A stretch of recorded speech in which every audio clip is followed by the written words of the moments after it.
Hi friends, cooperative tutor എന്ന YouTube ചാനലിലേക്ക് ഏവർക്കും സ്വാഗതം. നിങ്ങൾ ആദ്യമായിട്ടാണ് ഈ ചാനൽ കാണുന്നതെങ്കിൽ പ്ലീസ് സബ്സ്ക്രൈബ് മൈ ചാനൽ. ഇതോടൊപ്പമുള്ള കുഞ്ഞു ബെല്ലൈക്കൺ കൂടി ഒന്ന് പ്രസ് ചെയ്തതിന് ശേഷം ഓൾ എന്ന ഓപ്ഷൻ കൂടി ഒന്ന് അമർത്തിയേക്കണേ. എങ്കിൽ മാത്രമേ ഞാനിടുന്ന ക്ലാസ്സിൻ്റെ നോട്ടിഫിക്കേഷൻ നിങ്ങൾക്ക് ഉടനെ തന്നെ ലഭിക്കുകയുള്ളൂ. നമുക്ക് ഇന്നത്തെ ക്ലാസ്സിലേക്ക് കടക്കാം. ഇന്നത്തെ ക്ലാസ് IT ആൻഡ് സൈബർ ലോയുടെ ക്ലാസ്സാണ്. നവംബർ 6-നും നവംബർ 13-നും നടക്കുന്ന കോർപ്പറേഷനുമായിട്ട് ബന്ധപ്പെട്ട PSC എക്സാമിന് വളരെയധികം ഇമ്പോർട്ടൻ്റ് ആയിട്ടുള്ള ഒരു ഭാഗമാണ് IT ആൻഡ് സൈബർ ലോ.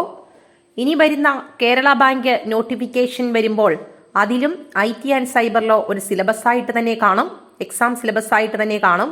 അതുകൊണ്ട് ഇപ്പോഴത്തെ ക്ലാസ്സിൻ്റെ നോട്ട് എഴുതിയെടുത്ത് മുന്നോട്ട് പോകാൻ ശ്രമിക്കുക. എങ്കിൽ മാത്രമേ അപ്പോഴത്തേക്കും IT ആൻഡ് സൈബർ ലോ പഠിച്ചിട്ടില്ലാത്ത കുട്ടികൾക്ക് അത് നമ്മുടെ കൈപ്പിടിയിൽ ഒതുങ്ങാൻ പറ്റുകയുള്ളൂ. നമുക്ക് ക്ലാസ്സിലേക്ക് കടക്കാം. ഇന്നത്തെ ക്ലാസ് കമ്പ്യൂട്ടർ മെമ്മറിയാണ്. Computer memory it store data and instruction. Computer ഡേറ്റയും ഇൻസ്ട്രക്ഷനും സ്റ്റോർ ചെയ്ത് വെക്കുന്നുണ്ട്. Computer memory is of 2 types. പ്രധാനമായിട്ടും കമ്പ്യൂട്ടർ മെമ്മറി 2 വിധത്തിലാണ്. Primary memory, secondary memory. Primary memory എന്നും സെക്കൻഡറി മെമ്മറി എന്നുമാണ് കമ്പ്യൂട്ടർ മെമ്മറിയെ രണ്ടായിട്ട് തരംതിരിച്ചിരിക്കുന്നത്. Primary memory also known as. Primary മെമ്മറിയെ അറിയപ്പെടുന്ന വേറൊരു പേരാണ് main memory. The memory unit that communicates directly within the CPU. അതായത് CPU-യുമായിട്ട് ഡയറക്റ്റ് കമ്മ്യൂണിക്കേറ്റ് ചെയ്യുന്ന മെമ്മറി അറിയപ്പെടുന്ന പേരാണ് primary memory. The techniques that extends storage capacities of main memory beyond the actual size of the main memory is called. അതായത് main മെമ്മറിയുടെ actual storage കപ്പാസിറ്റിയുടെ അപ്പുറത്തേക്ക് നമ്മൾ കാര്യങ്ങളൊക്കെ സ്റ്റോർ ചെയ്ത് വെക്കുകയാണെങ്കിൽ അതിന് പറയുന്ന പേരാണ് virtual storage. Primary memory classified into 2. പ്രധാനമായിട്ടും പ്രൈമറി മെമ്മറിയെ രണ്ടായിട്ട് ക്ലാസിഫൈ ചെയ്തിട്ടുണ്ട്. First one random access memory. അതാണ് RAM, random access memory. It is also known as read or write memory. ഇതിനെ വേറെ പേര് അറിയപ്പെടുന്നത് read or write memory. It is a temporary memory. ഇതെന്ന് പറഞ്ഞു കഴിഞ്ഞാൽ ഒരു താൽക്കാലികമായിട്ടുള്ള മെമ്മറിയാണ്. When the power is turned off, the contents of the RAM are lost forever. So it is volatile in nature.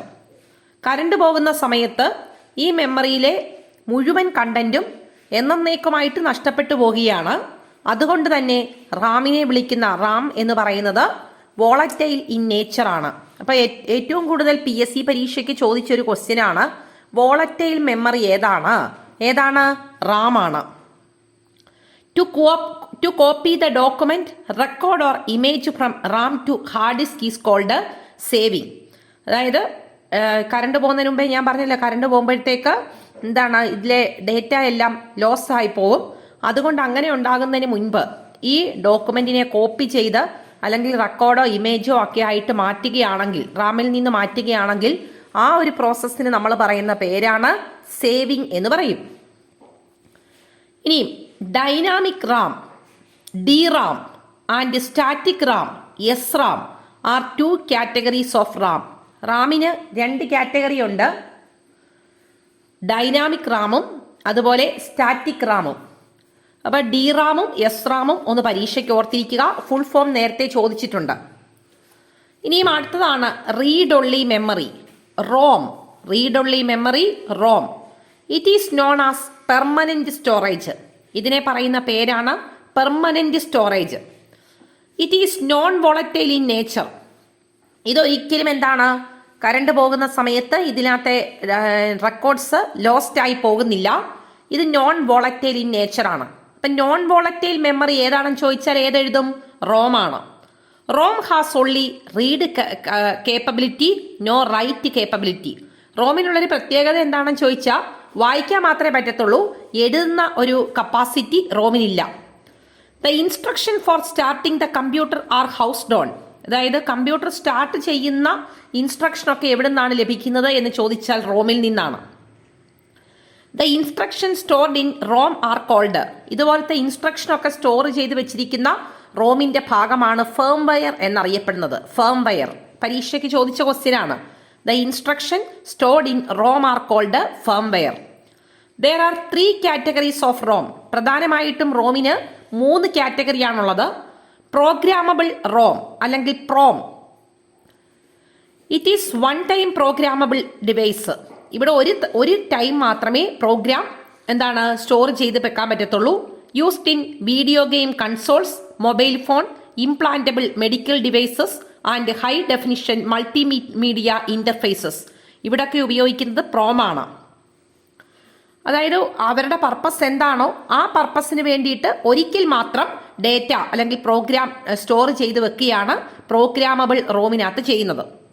അടുത്തത് erasable programmable ROM, EEPROM. It can be erased by using storage ultraviolet light then റീറിട്ടൺ.